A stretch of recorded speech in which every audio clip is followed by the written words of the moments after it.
Olá, queridos amigos do Ensine Virtus. Muito bom dia, boa tarde, boa noite, dependendo do horário que vocês estejam assistindo esse vídeo. Essa semana eu estou fazendo meu curso anual, então o nosso encontro a gente vai postergar para a próxima semana, quebrar um pouquinho a nossa sequência.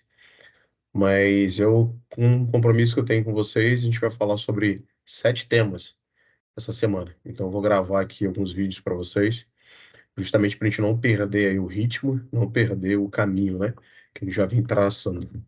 E aí nós vamos começar dentro do nosso aspecto do exemplo, né, da importância do exemplo. Nós falamos também daqueles 4 importantes reflexos que a gente precisa ter: sal, luz, fermento e pastor. E agora a gente entra em um outro aspecto, que é o esplendor da verdade. Então, o esplendor da verdade, a gente vai dividi-lo em 7 pontos importantes: as névoas que matam, a verdade sobre Deus, vamos falar um pouco sobre procurar o rosto de Cristo, o esplendor de Deus, vamos falar também sobre o espelho de Deus, a verdade sobre o homem e, por fim, a gente fala sobre liberdade e verdade. Então, vamos falar um pouquinho sobre névoas que matam. E quais são essas névoas que matam, né? São tudo aquilo que ofuscam as nossas lentes da realidade. E existe uma história que é muito interessante de 2 sacerdotes que estavam passeando em determinado local. Um conhecia muito bem a região e o outro não conhecia tanto. E esse que conhecia bem a região falou assim: ó, vai comigo, que a gente não vai ter problema nenhum. E os dois conversando, batendo papo naquele local, e uma névoa muito densa caiu sobre aquele local. E de repente, um dos 2 sacerdotes começou a conversar com ele, falando, percebeu que o amigo não respondia. E ele se deparou que, infelizmente, o que havia ocorrido naquele dia era que eles estavam muito próximos a um precipício. E, infelizmente, aquele segundo sacerdote, ao qual não respondia aquele diálogo, acabou caindo no precipício e veio a óbito. Então, isso traz para a gente essa reflexão sobre essas névoas que matam, né? Como que elas podem ser tão críticas, mesmo que a gente saiba o caminho que a gente vai percorrer, mesmo que a gente saiba aquilo que a gente precisa fazer, mas ter cuidado nessa questão dessas neblinas. Até porque se a neblina causa, nesse aspecto, nessa metáfora que a gente traz, tantas mortes físicas, como trouxe essa morte física aqui, causa ainda mais morte espiritual, né? Quando eu tenho aquelas névoas que aparecem no nosso dia a dia, aquelas névoas que ofuscam a nossa possibilidade de enxergar de forma mais clara a realidade a qual a gente vive, né? E é importante a gente tratar que o mundo atual, ou seja, o mundo que a gente vive hoje, está muito confuso. E a gente já recorda, já fala muito sobre isso nas primeiras partes do nosso diálogo, dos nossos encontros, que a verdade, né, e os valores estão ocultos aos olhos de muitos. E isso tem sido feito de maneira proposital, né? Como se fosse uma forte serração. Então, assim, quem é do Rio já pegou muita serração descendo a Serra de Petrópolis ali, sabe do que eu tô falando. Aqui em Brasília já não tem tanta neblina assim nas estradas, mas quando você viaja, você tá numa neblina, para botar o farol que for do seu carro, você não enxerga nada. É justamente isso que essa confusão que existe no mundo hoje acaba trazendo e ofuscando a nossa visibilidade da realidade. E são justamente essas névoas que matam, né, através de detalhes que são alterados, de questões que são manipuladas para que a gente não consiga enxergar, né? E que é importante a gente entender que as verdades, que elas têm sido hoje em dia mutiladas. E quando você mutila a verdade, quando você muda a realidade, você está dando caminho para o erro, né?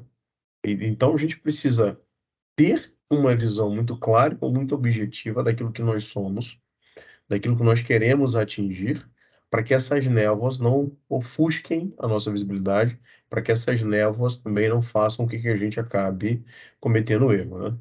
É importante a gente notar e sempre ter em mente que há valores morais transformados hoje em dia, né?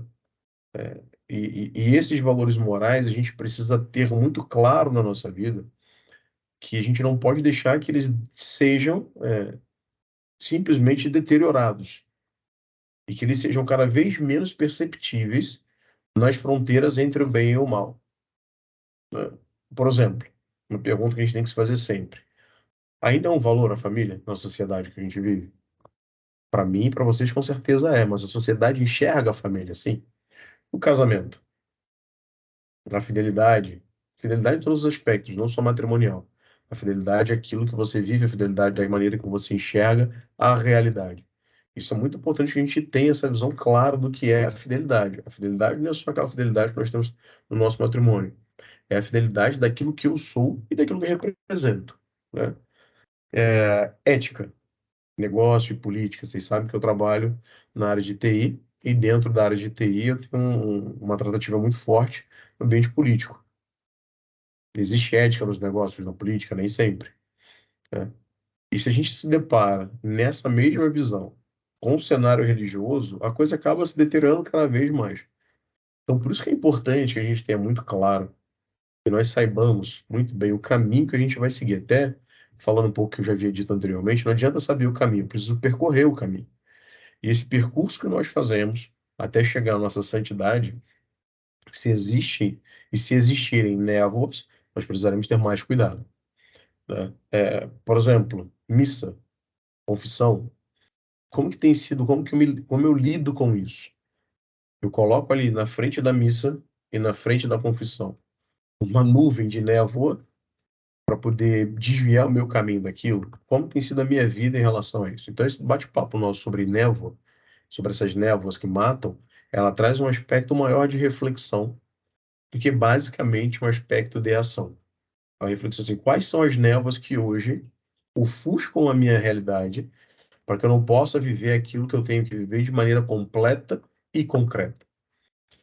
Um ponto importante que a gente precisa, não pode deixar de esquecer é o catecismo, que é a pedra fundamental. E aí abre-se mais um parênteses, que muitas vezes na nossa vida a gente se preocupa muito com iniciar algo.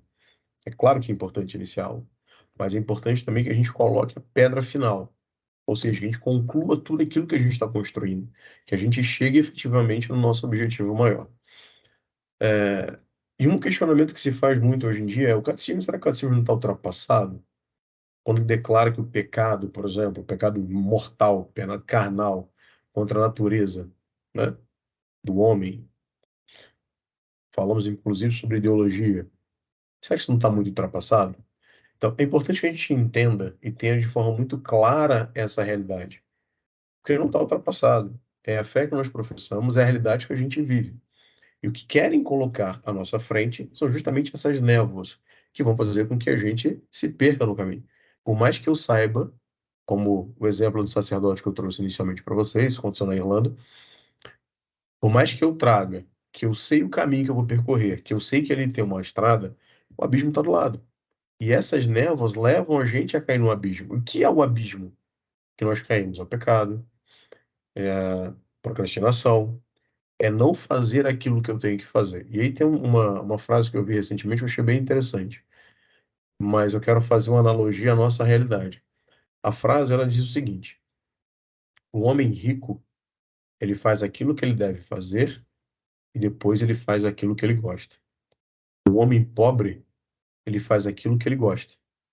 Por isso que ele não consegue ser rico.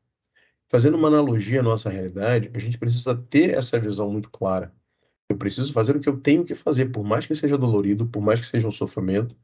E eu preciso ter essa abnegação da minha vontade, ou seja, usar a cabeça e não o coração muitas vezes, para que a minha cabeça permita guiar o meu coração na direção correta, independente dessas névoas que apareçam no meio do caminho. Então é muito importante que exista um abandono, tá, dessa leviandade mental, que a gente consiga se tornar cada vez mais consciente de que tais ideias que aparecem à nossa frente têm como total objetivo ofuscar a nossa clareza, ofuscar o nosso caminho e nos levar diretamente para o pecado e para o erro. Então, o que isso tem a ver com a questão do exemplo? Tem tudo a ver. Porque se eu pretendo e preciso ser o exemplo para alguém, na minha vida matrimonial, na educação dos meus filhos, numa tarefa do dia a dia, eu preciso entender quais são essas nuvens que me impedem de seguir à frente, que me impedem de seguir o caminho adequado e o caminho correto, que é o caminho que eu preciso seguir para justamente alcançar meu objetivo, né? E faz uma falta na nossa vida quando nós não possuímos a verdadeira luz, quando nós não sabemos o verdadeiro caminho. quando nós não sabemos o que tem que ser feito. E aí qualquer coisa vale. Aí vem o relativismo. Ou seja, se eu não sei para onde eu vou, se eu não sei o que eu vou fazer, qualquer caminho serve. Se eu não sei qual é a minha vocação, se eu não sei aquilo que eu sou, se eu não consigo ter uma referência, ou seja, um exemplo a seguir, qualquer coisa que satisfaça a minha vontade passa a ser algo relevante. E essas são as névoas que aparecem, que me distanciam da realidade a qual eu preciso viver. Então, esse ponto é de extrema relevância para que a gente possa ter uma visão muito clara, tá? E uma convicção daquilo que a gente precisa seguir, daquilo que a gente precisa ser neste aspecto, né? Um outro ponto que é necessário que a gente faça essa analogia, que é necessário que a gente enxergue e veja com mais clareza, são as nossas convicções. Quais são as convicções que eu tenho? De onde elas brotam? Para onde elas nos levam? O que eu escolho? O que eu nunca quero largar porque eu julgo ser meu, que eu julgo ser algo correto. Eu estou disposto a isso? Eu estou disposto de abrir mão a uma verdade que eu criei para mim, ou uma narrativa que eu criei porque eu quero o caminho mais fácil. Eu quero o caminho que vai me trazer menos dor, que eu quero o caminho que vai ser menos complicado. Então, isso é muito importante que a gente tenha essa noção clara daquilo que eu quero, aonde eu quero chegar, porque senão eu não consigo ser exemplo para ninguém. Eu não consigo ser luz, eu não consigo ser sal, eu não consigo ser fermento e principalmente eu não consigo ser pastor, no aspecto de conduzir a minha família, conduzir as pessoas que estão juntas a mim no meu trabalho a um caminho correto. E aí, qualquer névoa, seja uma mais densa, uma menos densa, vai fazer com que a gente perca o caminho. Então é importante isso daí. É interessante que a gente traga essa visão até antes de nós entrarmos numa questão das virtudes, fundamentalmente falando das virtudes, porque a gente começa a perceber a necessidade desse controle da vontade que eu preciso ter. E isso é importante. Porque quando você tem as névoas à frente, o que que é mais fácil de fazer? Peraí, eu tenho uma dificuldade. Eu paro, entendo a dificuldade e supero a dificuldade, eu escolho algo mais simples, mais fácil para fazer. Tudo isso se traduz diariamente através de cada gesto ou expressão do rosto, do trejeito, de um comentário, de uma atitude, de uma irritação que eu tenho ou quando eu deixo de ter a alegria da minha vida. Porque é justamente isso que difere o bom do mau exemplo, da ação correta e da ação que é incorreta, da virtude que é o equilíbrio, como a gente já tinha feito aquele desenho, né, mental de um pico de uma montanha e ali o ápice daquilo é a virtude. Do lado esquerdo tem a ausência da virtude, do lado direito tem o excesso. Então não é virtude. Então é justamente esse entendimento, esse discernimento que a gente precisa ter. O que a gente precisa se convencer de uma forma muito clara é que o bom exemplo que a gente precisa ser, precisa dar e precisa viver está sempre vinculado, né, muito mais do que a gente imagina, ao fato que nessa visão de esplendor da verdade, e verdade a gente coloca junto bondade, ela precisa iluminar a nossa mente. E não só a mente. Porque quando eu ilumino a mente, eu consigo também iluminar o meu coração. E aí eu estou aberto para seguir o caminho que eu preciso seguir, da maneira que eu preciso seguir.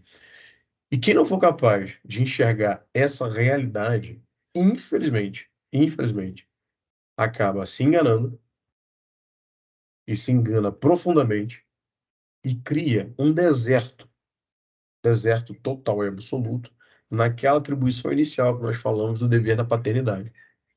Do pai ser o exemplo do filho, de ter a obrigação da educação, da obrigação de ser o exemplo.